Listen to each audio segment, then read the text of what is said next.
Debati mes Edit dhe Fjollës shpërtheu si një stuj që s'paralajmëron, i ashpër, i papërmbajtur, i mbushur me fjalë që dignin më shumë se zëri. Nuk ishte më thjesht një diskutim, ishte përplasje krenarish, emocionesh të mbledhura prej ditësh, ndoshta prej javësh, a ike prej hilacet? Je bër budalla fare, ja hodhi Fjolla, me zërin që dridhej mes nervit dhe shgënjimin. Nuk ishte vetëm inat, ishte lodhje. Ajo po fliste nga një vend ku durimi kishte mbaruar, Edi nuk heshti. Reagoj me njëherë, i ashpër, i prerë, pa filter, me ke përmend nënën ti mua, i tha ajo, me sy që flisnin më fort se fjalët. Kjo nuk të shkon. Me mua jo. Por Edi i kapur nga nervi dhe krenaria. Nuk u tërhoq, me mua nuk ta qet as ty, as me të bukurit këtu, tha ai, me një ton sfidues, si kur donte të vendoste një vijë që nuk lejonte askënd ta kalonte. Fjolla qeshi hidhur.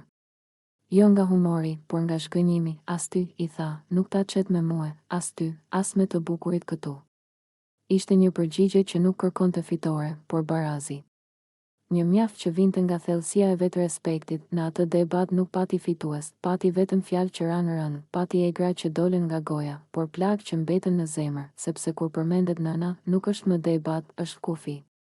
Sepse kur krenaria merr timonin, ndjenjat mbeten pasagjere, dhe kur dy njerëz flasin për të mos u dëgjuar, çdo fjalë bëhet armë. Ai debat nuk ishte vetëm për atë moment. Ishte pasqyrë e një tensioni të gjatë, e një moskuptimi që kishte kohë që zien. Dhe ndoshta, pas zhurmës, do të vijë heshtja. Ajo heshtje që të bën të mendosh, mos vallë fjalët e mia shkuan shumë larg. Sepse disa gjëra nuk harrohen lehtë, dhe disa fjali, sa do të thëna në nerva, mbeten gjallë.